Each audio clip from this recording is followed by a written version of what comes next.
So, or like helped with sound and stuff. So, yeah, I'm, Hey, how's it going? proper Sean from Team Honey Badger. and such. Out to bring you guys our first live stream as Heroes Live Chat.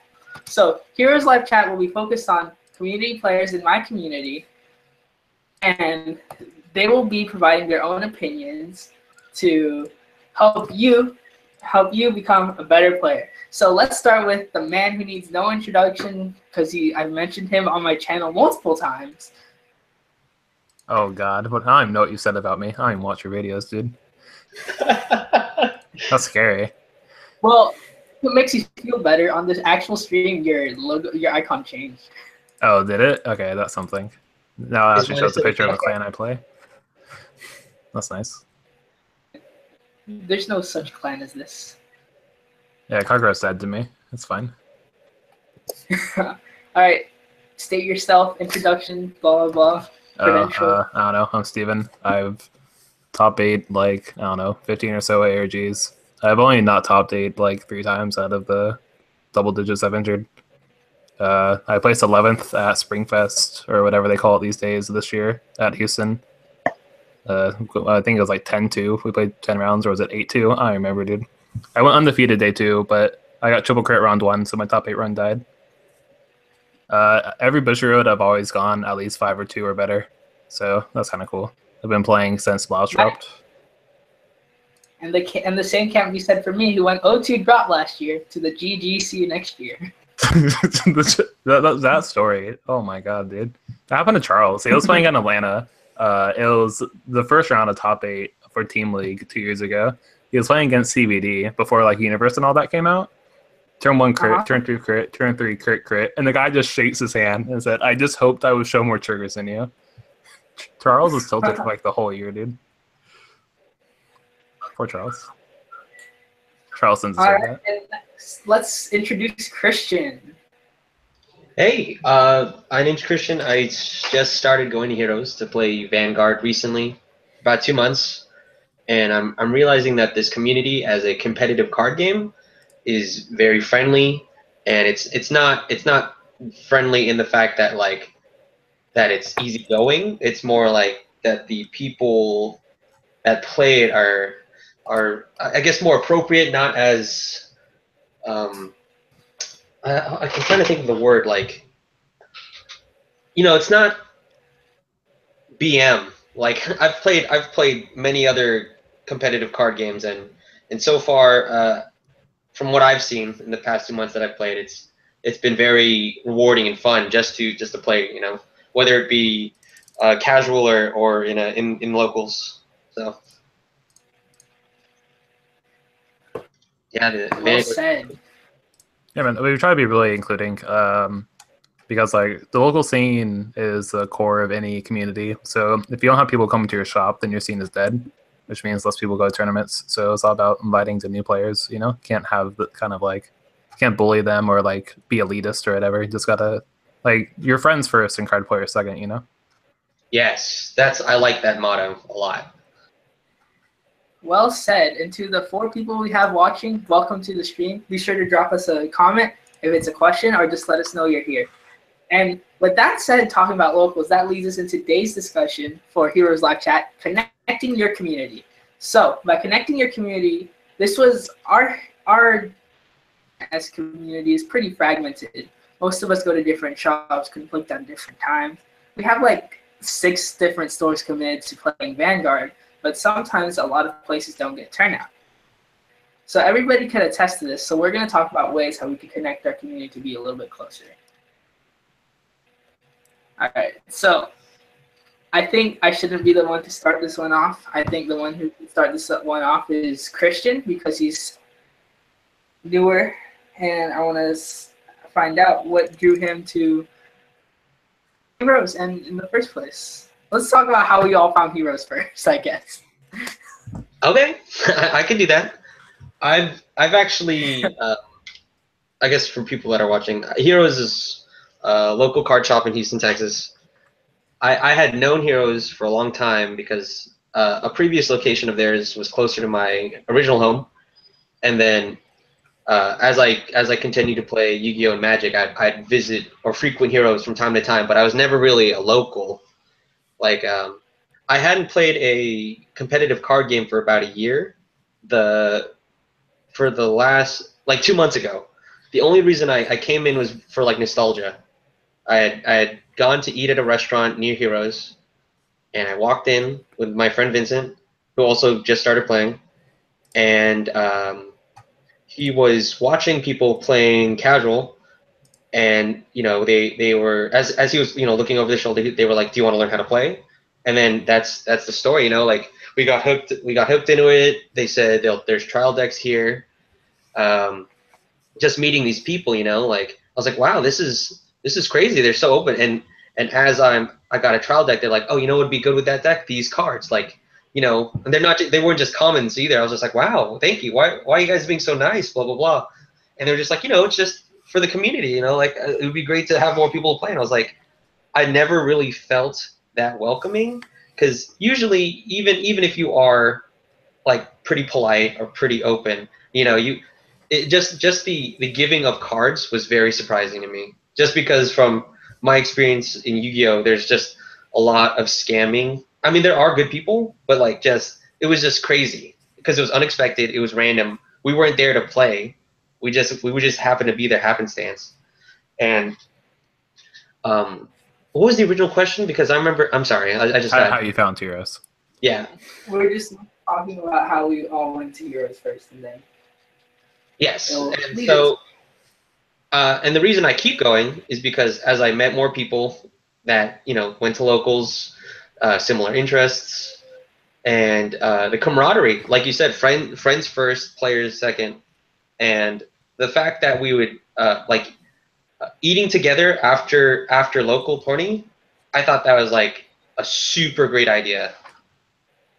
Also, we're just hungry a lot, to be entirely honest. It's not even just for the community; we're just always hungry. That's true.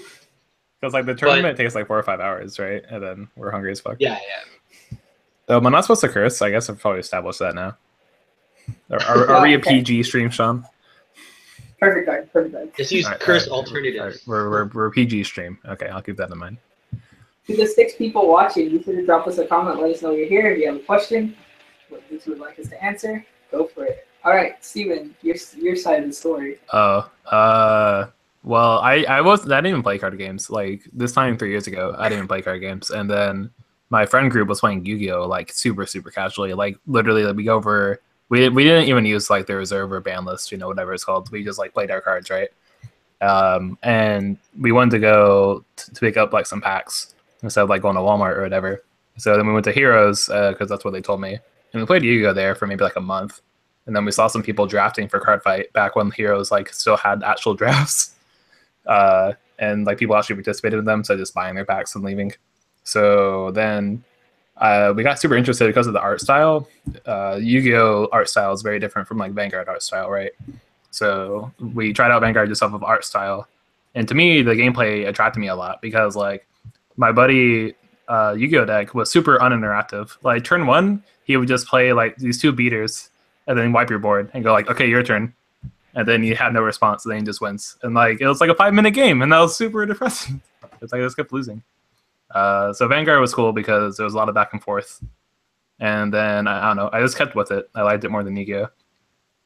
And now I'm here. I have a very similar story though. Like when I first started, Sebastian Edwards and a bunch of other people just gave me a bunch of like cards to build a Nova Grappler deck. And so I used a community built deck for like my first 2 months without dropping really any money because that's my first trial deck. So like people are just super giving in terms of like helping you get started. That's definitely a great way to do that. And we have our 2 questions, guys. Can you believe it? We have 2 questions. I'm ready, dude. Let's do it. Ooh, all right. Before I get into my side of the story, we have a question from Master Beetle. He says, any thoughts on Mega Collie getting support? I'm scared. Machining, I think, is still a competitive deck. People think I mean when I say that. But Machining, if Machining is allowed to go second, and they start their rush, and they have like their, I don't want to call it a dream, but like they have a really good opener, I think Machining can take a game off of any deck in the game right now. So, and we're best of 1 format still in day 1. day 2 we're best of 3, obviously, but day 1 format for Bushiroad is still best of 1. So like I would never be surprised to see Machining sneak his way into day 2 and then just like play really well. So it depends what gets supported, right? Because Darkface needs a lot to like compete. I don't know. If it's Darkface support, I don't think it'll be very impactful because all Mega Colony has is the GR, like Obadias, right? Whatever. Tyrannus. Or whatever. The CB2, your opponent can't call cards. Like that's the only card Mega Colony really has right now. So unless Darkface gets like an engine going that does something on its turn, then that will make an impact. But Machining can really make an impact, I feel. Yeah. Christian, even though you're new, have you played against Mega Colony, and what do you think of that? I haven't. I've heard it get a lot of bad rap.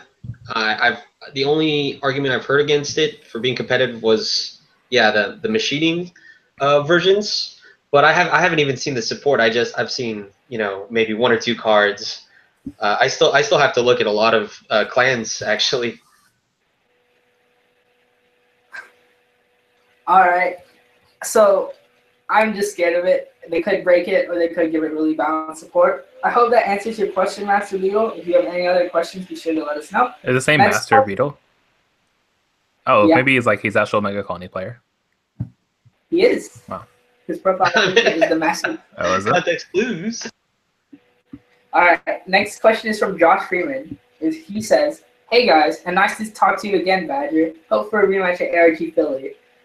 Philly is very expensive to go to. I won't be going, but if I do go to any more ARGs for nationals, it will be in Orlando." But he says, "What do you think the meta will look like next week?" Now, I think this question is the best attended to what we saw at our tournaments. I think Spike Brothers GB8 Turbo is going to be this big sleeper deck there. You're just tilted because you almost lost to it at Shop Challenge. I'm scared. I'm scared. Well, when's ARG Nats? Is it next week? Is that what one is? Gears is obviously still tier 1. Night Rose is still amazing. Messiah is still, people call it tier 2 right now, but Messiah with Freesia obviously as the backup is still really a strong competitive deck as Bushiroad continues to show us. Prisms have been making some splashes. I wouldn't be surprised to see some Prism decks make it far. Spikes is obviously great. Vanguard 16 crit. 16 crit Vanguard is still being played, and also like Brave is doing very well right now. The Ward obviously is still going to be doing well right now. I know it's a very diverse meta, so it's hard to really say like, oh, this deck is going to take it all, because there's probably like 7 or 8 competitive decks right now that can all beat each other. All right, Christian, even though you're a little bit newer going back to that, I bet you still have opinions on what the meta is going to be like. So what do you think? I've only heard a few things. Because the only meta I barely know the meta now. I know what tops like Aquaforce, I think. First of all, I know the support hype that with this Conroe. What else? Freaking. What's the support in the next set? Oh, yeah, that won't be out for this tournament. This tournament is literally next week. Oh, okay. I see. Well, I guess it would just be what I've heard, and now I can't even think of it. I wish I had notes. Like what? I guess me asking from that standpoint, what is the current meta like? Because I only know what you guys play and what I've heard from you guys. Well, basically, if I'm going to a tournament and you see me playing Vanguard, you know that's going to be meta. Yeah. I know I know Gear Chronicles really good too, right? Yeah. I know we mostly play meta. We just play bad decks sometimes because we don't want to drive people away. Yeah. Have me play troll decks one day. Give me a drag ruler deck and let me play 12 stands. We tried that on area. It was total garbage. It was garbage. But yeah, I basically think Spike Brothers' big sleeper deck definitely could sneak into the top 16. Aquaforce is one people haven't really talked about, but I still think it's pretty relevant. It won France. I don't think people talk about it because it's like you're playing an aggro deck, but you could just be playing Nitros and you get very similar multi-attack without needing like all this like combo piece, you know, because Nitros just grabs it. Yeah, Nitros is definitely one that people also need to watch out for. Even though there's less people going to be playing it, I feel like the players who do play it are like super committed to it. Yeah, even after the hit, it's still a great deck. Oh yeah, for sure. All right, so I hope that answers your question, Josh. And then next we have a comment from our boy Alex M. I found out about Heroes a few years ago, trying to find a shop for Buddy Fight in the Houston area. Later on, but didn't really go to those events. Same. Same. So that's really hard because Bushiroad just links like the shops on their website, but you have to dig through their website to even find the link to the shops, and like it's not even updated information. I don't know how long it took me to find Heroes on their website. I didn't realize that you could click the name of the state. So I was going. Oh my god, dude, it's a journey. The never-ending story was a ripoff though, because eventually. Never-ending story. But yeah, going back to that, my very first time going to Heroes, I bought a Noah Grappler Extra Booster. It wasn't the Blau one just yet. Chinese proxy Blau deck, but I only had the English up to Stern. So I bought a Noah Grappler Extra Booster trying to get a Zero Dragon so I could run it as a backup. And then I basically saw there's this whole community of people who play it because I went on a Saturday. On a Saturday. But yeah, eventually it just kept me coming back. I went to my first official tournament in Bushiroad, and then my mom was like, "You still play Vanguard, so I'm taking you to this tournament as like your birthday gift." And then the rest is kind of history. So your mom took initiative. I didn't get cards for my birthday that year. I got to go to a Heroes tournament that year. Oh, that was your birthday gift? Like a half-hour car ride? Yeah. More than half hours. Damn, I think you got shafted that year, to be honest. I'm just going to be real. Like, damn, you got a car ride for your birthday? I had to pay for my entry, too. Did you even pay the $5 entry? Damn, that's crazy. And I got the worst pack, too. It was G-Set 1. All right, enough with the jokes. Back to the serious business. Oh, I didn't realize you were being serious. Okay. Since when am I not serious? I'm nothing but professional. You're right. I'm sorry. Team Honey Badger plays karaoke. Oh my god. One day. Well, Heroes karaoke has been like a myth that we've been talking about for the past 2 years. One day it'll happen. Dude, I love karaoke. Dude, we've been talking about karaoke for so long, and then every time we say we're going to do it, something happens. I know. All right. Because this is also fun. What? Hello? How are you? Wait. Oh, it's Edwin. So we have a very special guest, guys. This is Edwin. He doesn't play Vanguard and still a very influential player because when I didn't go to locals at all, because I didn't know what Heroes was for 2 years, Edwin was the one who taught me how to play Vanguard very well. So, Steven, you have Edwin to blame. And now he's in this call. I mean, I like that you play Vanguard. I don't hate you. But, question. What are we all going to sing when this karaoke day actually happens? I mean, I still maintain it. Me and Charles want to do Forgot About Dre, and he can do either Eminem or Dre. You know, I'm very flexible on this. He can do either part. Can you do rap? The question. I could, but that's a long song for karaoke, man. It's like 5 minutes or 6 minutes, right? It's a long song. All right. As long as I got dibs on Wildest Dreams by Taylor Swift, you guys are all going down. Oh my god. So what about you, Christian? What are you gonna sing for Heroes Karaoke? Dude, I'll sing anything, man. I'll sing oldies. I'll sing new pop. I'll sing Disney songs. Dude, Disney songs are actually like better than people give them credit for, I feel. I like For the to chat. sing, I like whenever I You sing karaoke. What song will you sing? That's a question for the chat. Is there a link to see the chat? Just go to the YouTube page. Yeah, I got it. Let it snow, says Josh. All right, Edwin, what are you gonna sing if you ever get a chance to do karaoke at your local? Why are you guys even talking about karaoke? How did you guys get on the topic of karaoke? Because apparently we're doing karaoke at locals now. Well, when do we not talk about karaoke is a better question. So, Edwin, what song?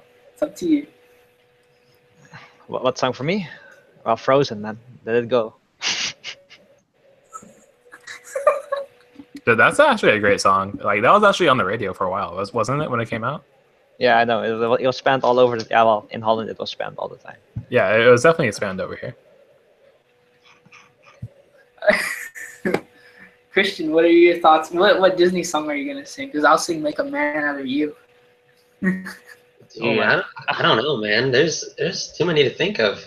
I try to sing songs that everybody knows. So like, yeah, you know, we got Mulan, we got Aladdin, we got Beauty and the Beast. Aladdin was ruined for me when I realized all those songs are about things other than what the songs are about. So Edwin, I can't listen to Aladdin without thinking about it now. A meme of me holding a deck of only critical triggers, and then you on the face of Captain Shane, the guy from Mulan. You see where this is going. Hakuna Matata, yeah, that's also a great one. True. Hakuna Matata is also good. See, Hakuna Matata is great because you can replace words with other words, and it still makes sense for Vanguard. We're actually singing that today, no lie. Like while I was playing Blade Master in the finals, I was singing that song. But I only rap when I play. So. What, you sing the Survivor theme song all the time? You're just lying to the stream now. Is it even legit? Is even the tournament legal to even sing while playing in a tournament? But it's not against the rules. There's no rule saying that you can't. So it's a gray area. Exception. So basically, when the finals will get streamed, you're just gonna sing there. I don't know. What was that? Tournaments are weird when people are all serious. Well, if you're in an official tournament and they will stream the finals, you just sing at the end during the finals just to annoy the opponent. I mean, if we're allowed to cheat on the grand finals of the Bushiroad stream, I feel like we can sing, right? Yeah, that's true. We have to take it down because of copyright. Well, look, literally every Bushiroad, there's massive cheating going on for the final stream, so I feel like they can let us sing if we don't cheat. Yeah, but the last finals, that cheating was so dumb, man. I mean, it was so obvious. It was basic math. I time leap this grade 1 into a grade 1. Wow, what a time leap, buddy. Wait, is it visible or is it just? It's totally visible. Everybody. But it wasn't even mechanical cheating. It's also cheating while shuffling and checking their cards, and they were both for doing it. They were both letting each other cheat. It was terrible. Dumb as shit. Well, the rules back then were judges can't intervene unless a player calls them out on it. It was cheating, Master Beetle. It was straight up cheating. If you look at the VODs for the 2016 Bushiroad finals, it's a Gear Chronicle mirror, and it's literally who's trying to out cheat the other person. But it was bad cheating. If they're good at cheating and you couldn't even see it and you notice it afterwards, oh, okay, that's different. But these guys cheated so bad, you saw it immediately when they cheated. Yeah, I felt like I was watching Yu-Gi-Oh, where they start making up rules about what the cards actually do. That's what it felt like. From grade 0 to 3 in one turn. That's crazy. Yeah, and it was literally the World Finals. It was such an embarrassment. Yeah. Well, who was the world champion anyway? Was it American? Was it? I don't even remember. I don't know. Well, I was an Englishman. I don't know. It was a fat guy. That's the only thing I know. He probably switched from Magic to Vanguard, saying that he can't win. Yeah. All right, but besides the point, let's talk about regionals coming up. Edwin, what do you think makes the best deck in regionals? I don't know. I don't even play Vanguard. How am I supposed to know? I thought you were gonna say the name of the deck. the name of the deck. Yeah. And name the of the Royal deck. Paladins is broken right now, but I thought you were gonna say like I need to name my deck GG fail, otherwise I'm not gonna talk. yeah, well, it has to be called GG fail. GG fail. All right, so we've established this. What makes a deck broken at Bushiroad Regionals is the name of the deck. It's true though. If you look at some of the finalists, like the crazier names always top. Joey had the same name for like 3 years in a row. Well, yeah, back when Team League was a thing, they were Team Axios, so like they always did Axios, and then whatever their claim was. Oh, Edwin, what did you name your deck when you got first place? Depends which first place. Oh, are you throwing shade? Let's go with Germany. Germany. I named it like I named it totally BM. I named it like 4 times qualifying is very easy, man. It's very easy, man. In Dutch. Dutch. Like literally but those guys misplayed so hard. Like how one of those guys actually asked me, what does Nuvel do? Like that was the top tier deck back then. I retired all of his rear guards by using his effect, and he was like, can you literally do that? He was checking my card like 2 times in a row, and I was like, okay, you don't even know what that card does. In the game before Top Cut at Team League, when Set 2 for G Series just came out, like the Great Nature and Aquaforce and all that, I showed it. It was literally the qualifier round for Top Cut. We were all as one on the bubble, and I showed him to Vic 10, and the guy's like, "Oh, that's a on-hit retire guy, right?" Like it's crazy how many people just don't read cards. I mean, I'm guilty of that too. I'm super guilty of that. Oh, we have 9 viewers, guys. Some of them are from us though. Like one's from me because I want to watch the chat. What? I think one's for me Turn too. up. Because I definitely have it open. But yeah, Josh is definitely right. I can't believe I stayed up to watch Worlds. Same. That was freaking 2 a.m. and I was still up watching the worst stream, it seemed, at the time. I learned from my mistake of watching the Ripple final. Like after that final, I knew that there's nothing worth staying up for. Oh yeah, for sure. The Ripple final was disgusting. Yeah, I know you can't expect everybody to know what every card does, but if you're like in a very competitive situation, then I feel like you're obligated to read cards you don't know, right? Or like if there's an expectation, right? Right. Yeah, but if you want to play at the top tier level, you at least need to know the most played cards. Yeah, I mean, you have to know the familiar sense. cards. Yeah. I mean, it doesn't make sense to not know those cards. Like if you don't know one of the top tier decks, then you're basically screwed. Yeah, for sure. We just broke 10, guys. How awesome! It's also how you start. It's how you catch cheaters, right? Like if you know the card's interactions, then it helps you catch people trying to cheat against you. Yeah, there was this time where I drove check and the guy didn't say no guard. I think it was against you, Steven. Oh yeah, you did that to me at ARG. You drove check without me declaring guard, and I got you DQ'd. You won if you said no guard because I had a double crit coming. Right. But yeah, just Well, like okay, so Sean kept saying the number, and I said, "Hold on, I'm figuring out if I want to guard or not," because I had a very low hand size. So I was weighing the odds. what do you expect me to do? It was not 4 a.m. Let's not exaggerate. It was late though. I was late.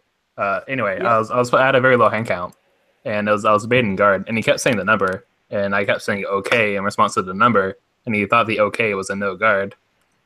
Like literally, he was like 32, 32, 32, and I was like, okay, calm down, dude. Then he started drive checking before I declared guard. GG fail. Yeah, you're too antsy. GG fail. Antsy? I think the stream died. I'm getting like a little circle on the stream. I mean, you should have a little circle around you. No, like the buffering circle. Oh, it's still online on my phone. Oh, okay. But back to the actual topic. Besides Sean being DQ'd at ARG. You want to talk about that? So what? You brought it up? How do you even get DQ'd there? How do you even do that? by dry checking before your guard declaration. Twice. Okay, we have a question on Claret sword height. Do we? Let's talk about this because I'm actually pretty pissed off. Oh yeah, this Bushiroad. reminds how I get my allowance, right, Steven? How I No, buy my. you tell me about it sometimes, but honestly, I never listen. I'm sorry. So I was thinking about buying Claret swords the other day with my allowance because they were like, $5-6. I was like, huh, buying 2 just in case. And then all of a sudden this happened. Yeah, Pullman picked them up for playing Ogma memes because Claret Sword support is better at using Ogma than the Ward. So he got the whole thing for like $5. Wow. Yeah. What do you think, Christian, of Claret Sword? Even though that was a little bit older. I don't have an opinion. I have to Google it right now. I have to see what it is. So the viewers could see what we're talking about. Yeah, it's an old card, G-Set 3. When you stride CB1, get a grade 1, and it gets 2K, I believe. But Yes, why does it I'm get pulling it up. hyped? I mean, it's basically just +1, right? Well, the new stuff. So Claret's biggest problem was there was never a Claret stride. So if you ever misrode and didn't have Claret, then your whole deck engine shuts down because all the Claret stuff requires Claret name. So with the Claret name stride and also the new grade 3 now, people are excited. The G-Set 3 is an old card. That's almost 2 years ago. It's weird how time flies. Vanguard is like a death sentence, almost. Yeah, that's a super long time. That's the beginning of last season, so that's why I know it's an old card. So I pulled it up. Yeah. Anyway, I think Claret is really exciting because the Ward requires you to use the stride ability to like generate board advantage, and we're going into Conroe and our Kami meta. So being able to spear call without needing a board is really important for Shadows going forward. I think so too. That's why Luard. That's like Luard's only problem. They can't have a board. If they lose their board, they're basically done. Because the Luard stride is Ritual 3, so you can't just stride into that first, and then get your grade 1, and then use Luard skill. You have to be at Ritual 3. So yeah, I hope that answers the question about Claret Sword.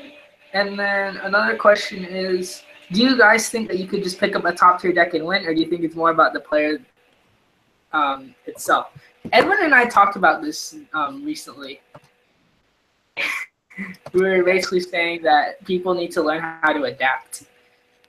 Basically, the thing is the game is so simple that you need to learn how to adapt or switch styles or make advantages that are so minimal. Like one card advantage during one turn can net you so much advantage later in the game.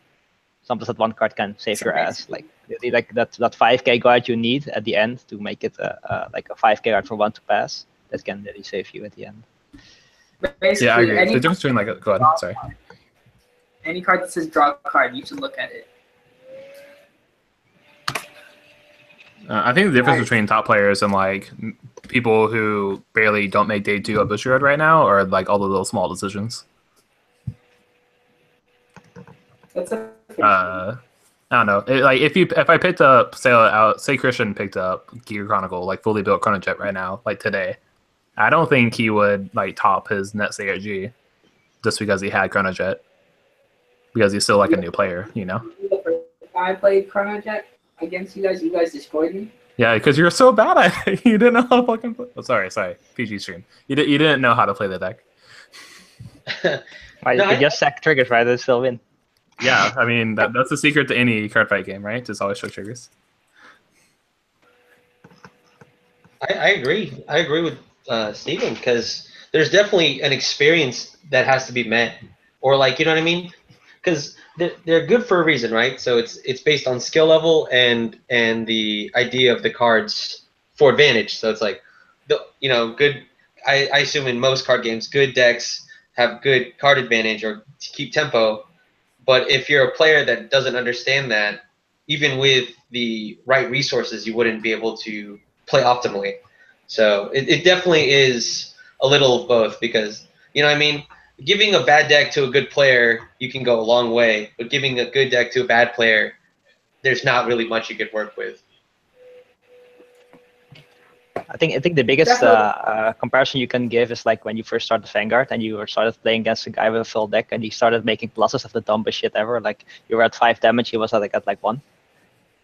Even though the deck difference shouldn't make that apparent. Even though if you also played with trial deck, I think that's the biggest difference you can give. For example. Actually broken now, so I don't know what to say to that. I mean, the first time I started Vanguard, I played trial deck versus trial deck against an experienced player, and he beat me so hard. Like I had 6 damage, he had like 2 or 3. Broken. Yeah. GG fail, Edwin. Whenever I play against new players, they're always like, "Wow, you have such low damage," and in my mind, I'm just like, "Yeah, because like I'm guarding properly." But it's hard to like give tips like that when you're playing against a new player, though, right? Because they're still trying to grasp everything else. Yeah, because they kind of have to figure out their own way. I want to say like there's also a correct way to guard, but there's also some sort of thing that you have to like know when to guard. No, that's something I'm still getting used to now. Like when I was playing Austin or Pullman, man, he was getting so frustrated that I wasn't playing, or like he was helping me so much. I felt so bad. He was like, "No, you should definitely guard this. You don't want to do that." And I'm like, "Really?" And he's like, yes, you will live longer. You will do this." And I'm like, "Okay." So I definitely still have issues with learning how to guard and when to guard, especially when to make it 2 to 3 to no pass as opposed to just taking the hit, because like it was something that James had said. It was like, was it most attacks are 1.5 cards, whether you block it or you use a perfect guard, and like I remember hearing that and realizing like, do I really want to drop my hand or should I just take the hit for, like simple Vanguard basics, but even as I know it theoretically, playing the game and being in the situation was like really put me in a perspective. I was like, oh shit, maybe I should have taken that, or maybe I should have guarded that. I talked to your friend Vincent about this too, because he made a guarding misplay, which if I didn't hit a crit, he might have survived. Actually, no, he would have survived and would have had another turn. So it's just little things that kind of make a difference.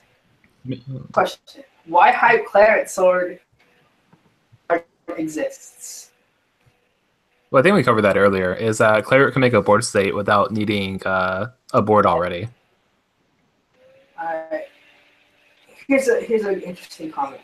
In my experience, people always make the argument that Vanguard is a skillless game because of trigger factor. Now, I could go either way. I think there's definitely arguments now that this game requires some sort of skill to play, because definitely making a trigger mistake or a guarding mistake could definitely mess you up, but there's still triggers that exist. That's always going to be a part of Vanguard. And there's also luck of the draw that exists in every game. So to look at that statement. Yeah, but if you think about card game basics, it's pretty much about making the most out of the resources you get. So that's pretty much the skill you have. Like the resources you get are the cards you draw if you're great luck, etc. Or if a bad hand, it can make a field. Like as more mechanics get added to the game, I think there's more and more skill involved. Like I think compare Limit Break meta to this format right now, I think much more skill is involved in the game because of all the different mechanics being added. Combinations. There's like literally 1 million timely plays. But I think that answers that question. All right, so the next question is from the good guy also my friend Greg. I'll shout you out. Some people think that the phrases win condition and deck thinning are terms that shouldn't be thrown around when it comes to card games. Do these terms hold relevant to Vanguard? Yes, because of triggers. Well, your win condition basically is like get your opponent to 6 damage, so I guess that's... Get your opponent to 6. Deck thinning, win condition. Win condition in Vanguard is summed up by 2 words. Critical trigger. So don't meme to a serious question. You guys are just memeing to some serious questions. I'm speaking from experience. No, like deck thinning is for sure 100%. The biggest component to Vanguard for like to hit triggers, and triggers are how you win most of your games. It's super hard to win a game if you don't hit triggers at some point. So deck thinning is great in any card game, and it's like doubly so in Vanguard. And I don't think there's a hard win condition in Vanguard unless you're playing something like Glendios, right? That gives you the free win. Yeah. But I think there is like an ideal condition, which is like you have your combo pieces for your ideal turn. So it's like it's a part of a win condition, but there's very few decks in the game with an actual win condition. There's like there's Dual Eaters and Glendios. Are there any others? I don't think so, right? No. No. Yeah. No. But yeah, that I hope that answered that question. Thing is, there's people say like critical triggers is definitely win condition of most decks. Into the chat is what do you guys thoughts on them limiting critical triggers? Like 6, 4 for that matter, for that reason. Eventually, if it becomes too out of control, because there's a lot of 16 critical decks which are relevant, or decks that don't run heals for that matter. So I'm just curious what you guys think of that. Yeah, well, basically, we just changed up the meta, right? I mean, then restanding Vanguard would be less strong because of the less critical triggers, and restanding Rearguard would be stronger because if you can hit the crit, then you can stand the Rearguard as well. And you would play more stands, I guess, then. Or more draws. Like Spice has taught us that 10 draw triggers is like actually really good. So what'd you deck out if you play 10? Yeah. No, spikes don't because they have a actual like close to being one condition with the GB8 with Hellhard. How did they get to the 10 ratio? I still like just playtesting, constant playtesting. Japan. Well, they run the crit for either the unflip or the cycle, depending on which one you want to run. They use the one that they use the Rising Nova crit because they can't generate the advantage early because they're saving everything. That turn. Also, like when you hit the RNG crit, you really advance your win condition. And playing against this deck yesterday, the player didn't really commit much. He was basically conserving everything in his hand, but the issue that I found with it is that all those 5Ks is not 10Ks. You know, because if your opponent, because he used his perfect guards early, right, to defend my earlier stride attack, and then if you just hitting one, and I hit those 2 crits, 5Ks that he had couldn't block my 33 rear guard attack. Well, the point of the deck isn't to survive. Is they don't run draws to make the game last longer. They run draws to find other G guards, and so they can super ideally second stride into the GB8 and kill you. Yeah, he would have second stride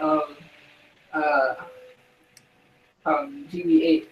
He had 3 G guards, the unflip. Yep. And he was on that by the second stride.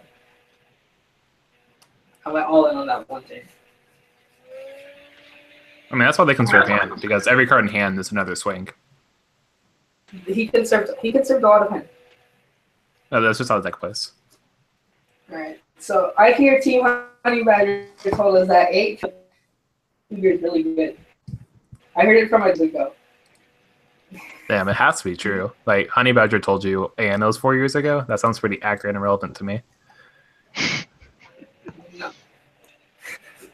4 years ago. How old was I?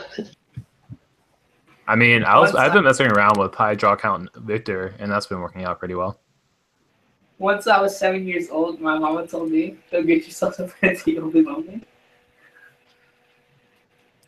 That song is so messed up. Like, they're grooming their child at like such a young age to be the kind of person they want.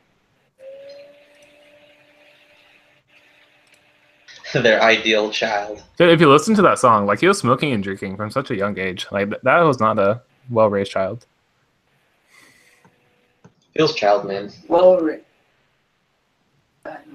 Thank you, the good guy, also for agreeing with me. I've been trying 10 Draw Victor just to try to copy the GB8 from Spike Brothers, and it's actually like quite amazing. He says it's not competitive, but also very fun. Well, you're playing Nova, so already you've given up on the competitive factor, but you're just there for cool columns.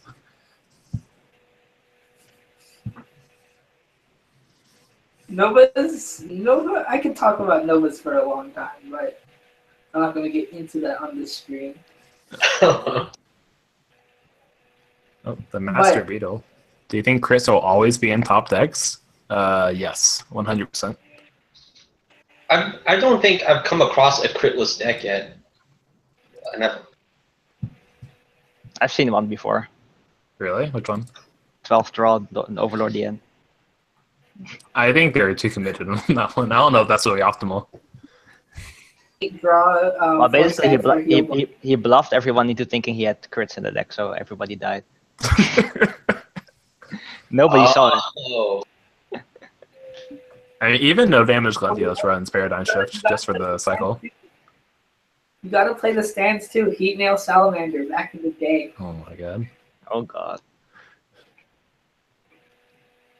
Wait, is that like Flame Seed Salamander? My bad. I don't think No CL Angel Feather is really relevant right now. Like after Repros got hit, No CL really took a nosedive. Angels in general, because they didn't use much crits at all. Yeah.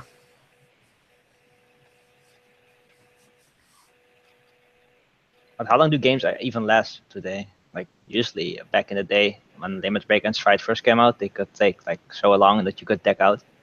I mean, deck out can still sometimes happen, but usually it's like what 20-minute rounds for day one on Bushiroad. It takes like 15. 25, yeah. 25, yeah. I mean, I never ran into time issues, even playing Messiah all the way up. I remember when I wanted to build Messiah, and Edwin had some good suggestions for it. See, Messiah's become a little bit different than just. It's now a little bit more defensive. If that makes sense. Would you agree with that statement, Steven? I can't hear you. Sorry. I was talking about Messiah, how it's not as like tempo based as it was before. Messiah's really changed in the current meta. It's all about like stalling, I guess. I don't know. It turned into a control deck. I think Bushiroad wanted it to be a tempo deck with like you just spam the amnesty every turn, but it turns out that like you just kind of lose if you do that every turn. So you have to adapt. They're making quality deck lists lately, though. My quality deck list. I mean, my anti-rush Messiah deck came about because I needed to ride free trade at 0 or just lose in the Lord meta. How do you think I feel playing Saint Guard in the control meta? Well, you're on assisting crit, so you've adapted, right? Good point.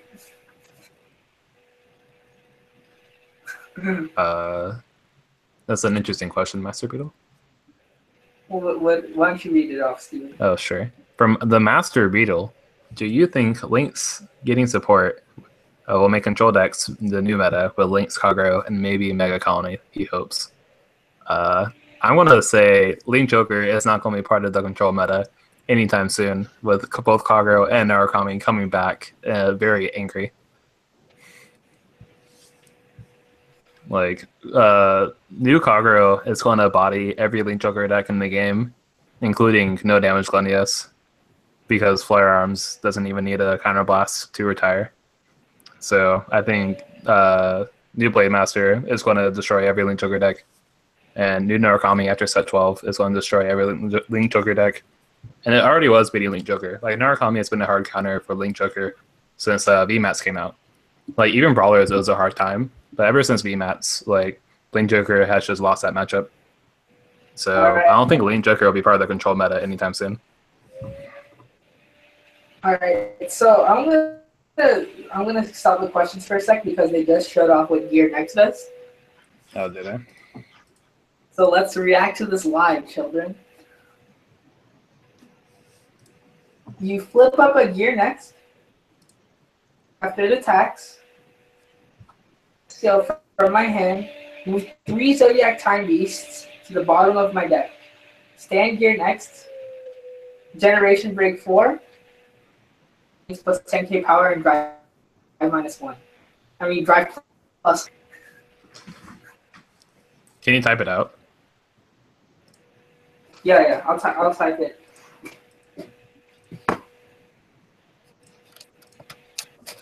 All right, while you're typing that out, let's address the chat a little bit. Nocio Angel Feather doesn't play crit either, and he used to be top of deck. That's true, but 12 stand didn't come around until much later. After that deck evolved, like most originalists weren't running 12 stand, and also they were abusing a mechanic that Bushiroad had a limit because they didn't intend for Angel Feather just to go into time, shuffle all their refros in for like 10 minutes while in overtime, then just kill you with guaranteed stance in like million lane columns. No, I've not played Weiss. Okay, that's not true. I played a trial deck like once, and it was terrible because in Weiss you can heal at any point in damage, then the whole attack was canceled. So if you get crit for like 4 damage, if you heal at any point, the whole attack just heals. Yep. Alright, I wrote the skill in the chat. And Wait, it gains a drive on the restand? yes. What? Hold on, let me just make sure I got everything correct. Is this an act or an auto? It looks like an act. That's better be an act. But everybody's saying, hold on. Oh, it gets drive -2. And then it gains drive +1. Okay. Wait, does this who driving gains a drive? What? That's like drive -1, right? Yeah. Like, Why don't they just say drive -1? Why No, but only for the first skill, not the GB4. Oh, so later game is only drive -1. Okay. You mean drive +1? Drive +1? Okay. But the second part isn't dependent on the first part? Okay, I'm gonna retype it. We need the official scale. This is too confusing. Alright, now we're gonna react to it.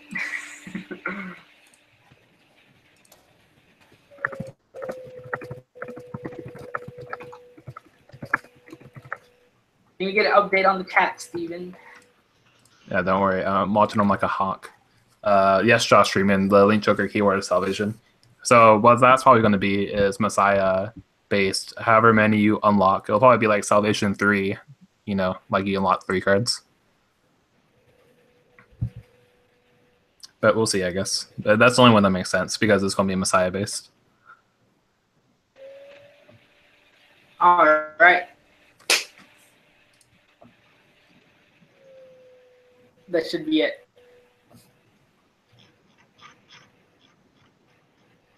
Yeah, the biggest question is if there's an at cost to part of this, but we won't know that until the official skill reveal. So We're saying next stage is worse than Gear Next.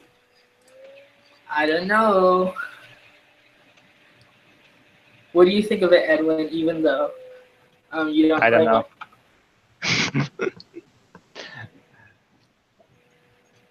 No, this is Gear Next, right, or what? Yeah, this is like GR from set 12. Yeah. GR And next stage is Oh, it's not the GR? Nope. It's gonna. The GRs are Luard and Nubatama.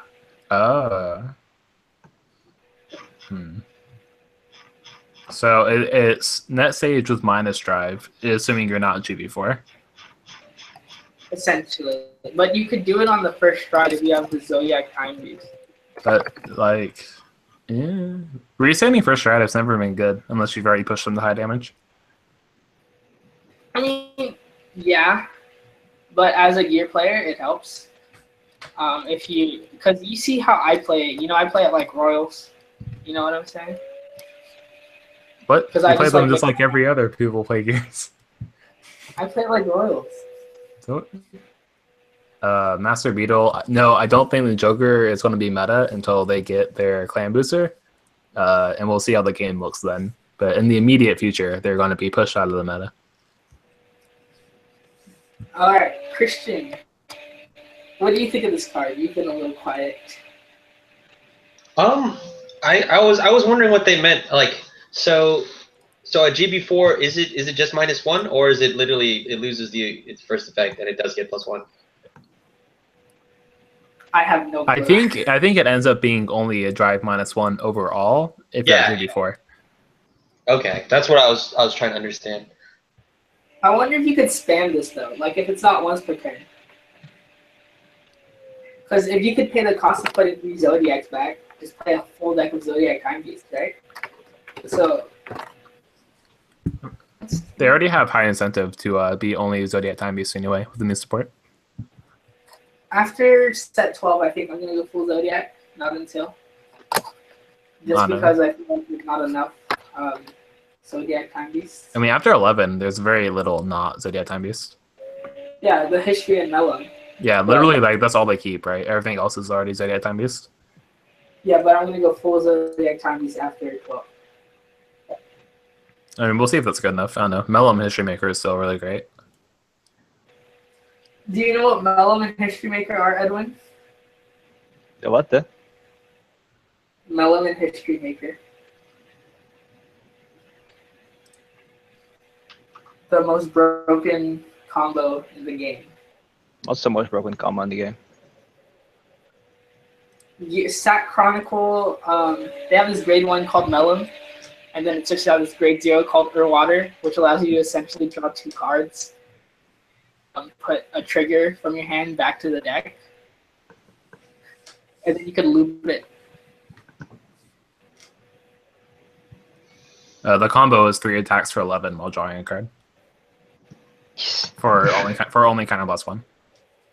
Yeah, that's broken. Yeah, it's pretty good. Like if the opponent doesn't get a trigger and he takes all the damage, he's pretty much screwed. Yeah, basically, so they need this. You can do this first try too, and you can tutor it with the deck. So the deck tutors out the combo, and then you always have the setup, and then it just always happens. That's a good question. Will Chrono Fang ever escape Jet Shadow?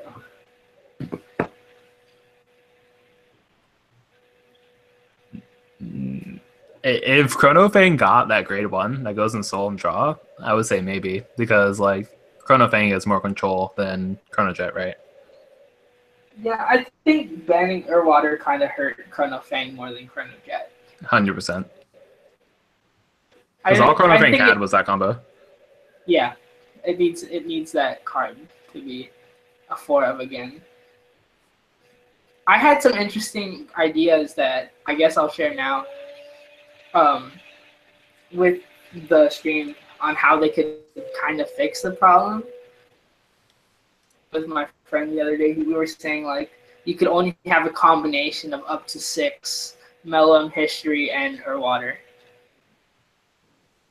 Most lists already fulfill that condition though. Like if that hit came out today, I don't think most Gear Chronicle decks would even change. You could only have a combination of up to 6 of everything. Oh, and TikTok Worker. Yeah, most decks don't even run more than that anyway. Like, it doesn't change most lists. You mean 6 total of all those cards? Yeah. Okay. I run 4 of History. No, 4 History, 3 Melon, and 1 Urwater and TikTok.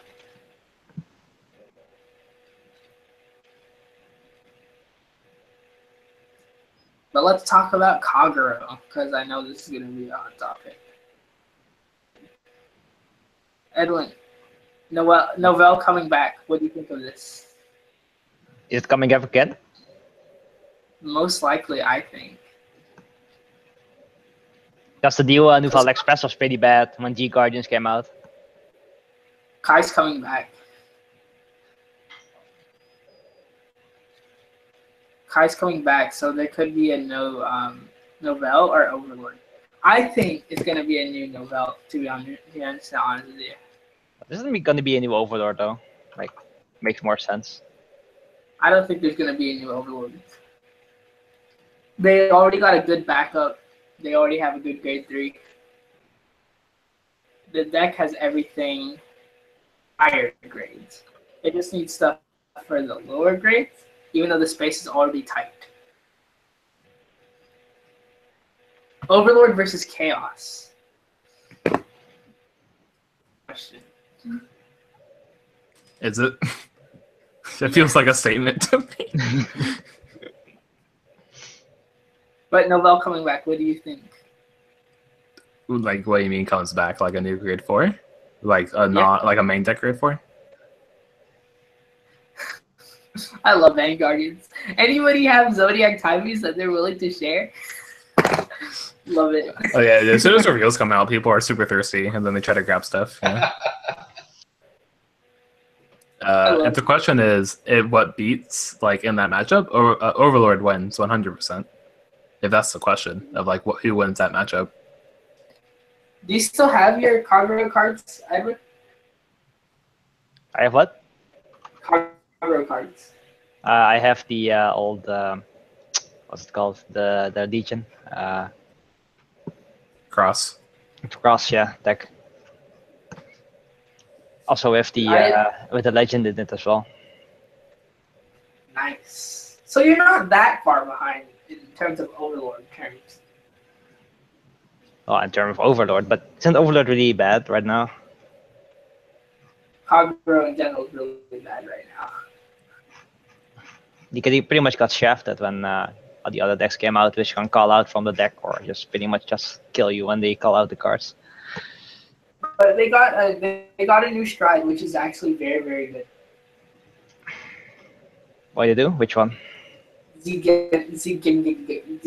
don't people just say flare arms? Like, the Bushiroad gave us two very easy words to say, but everybody wants to say the German word. Like, I don't understand it. Why don't you talk about Zingengenberg, Steve? Why don't I talk about what? Talk about Zingengenberg. Flare arms? Oh, flare arms is great. So flare arms, you can act Soulbots 1, Persona Flip to retire. That's kind of the bat skill. That has a secondary skill that isn't tied to paying your flip cost. At the end of battle attacked, CB1, discard however many rear guards your opponent has and restand and lose 2 drive. So if your opponent has an empty board, it's a +1 restander. Cards +1, you said earlier. Do I think the new Blademaster support that Overlords can top a lot more? I don't think Overlords can use the new Blademaster support as well as like a pure Blademaster deck. But I mean, I've run in hybrid before, and it's really not that hard because Titan will always give you the Blademaster name. Titan is Titan still a forum? Oh, 100%. Like Red Stupid. So what do you think of it, Edwin, now that you've read it? It's okay, I guess, but you need to have more regards on your opponent, right? Like, right. Well, with Blademaster, you have 1 retire on your on-stride, and then your Glimmer can give you another retire, and then your Flare Arms is a 3rd retire if you need it. So in theory, like that shouldn't be an issue. And if they do have a lot of board, then you just go into Titan and just clear the board. Conroe is definitely very versatile these days. I think Blademaster is the more optimal deck until we get more Overlord support. Being able to get a grade 3 back for free, which could be with like a free discard cost, is definitely huge. They can't generate advantage as much as other decks can because its advantage is retiring. Yeah, it's insane. Between Cohen, CB2, and Flare Arms, you can have a +2 restand return, which is like unheard of. And if you have the new grade 2, then it's a +3 restand return. The draw card grade 2? Yeah. And with Nadell, you unflip your counterboss resource. So it's a resourceless +3 restand return. So that's definitely something interesting to think about with the big Conroe support. But with all the new hype that's going on in the groups, we're Zodiac Time Beast right now. Like, people need to wake up. Those cards are already good before like this reveal. I already had all of them. So right. Those of them came in the draw deck anyway. They're on crack. I don't have the perfect card though. I don't have the perfect rip for people down the perfect guard. Rip you guys. I was getting a reprint. So, Oh, is it? Yeah. Okay, well there we go. See, everybody's happy. I could probably buy it for $1.50 on release. Maybe a little bit more, but still very budgety years. But yeah, I think we're gonna end it on that note. Thank you all for coming out to Saturday night, skipping the episode to come talk about Vanguard with us. I really do appreciate it. I plan to do more of these in the future. Just for my community, guys, just to talk about Vanguard for a while. So thanks you all for watching. Have a great day. I'll see you all next time with my Shop Challenge Tournament Report. Peace.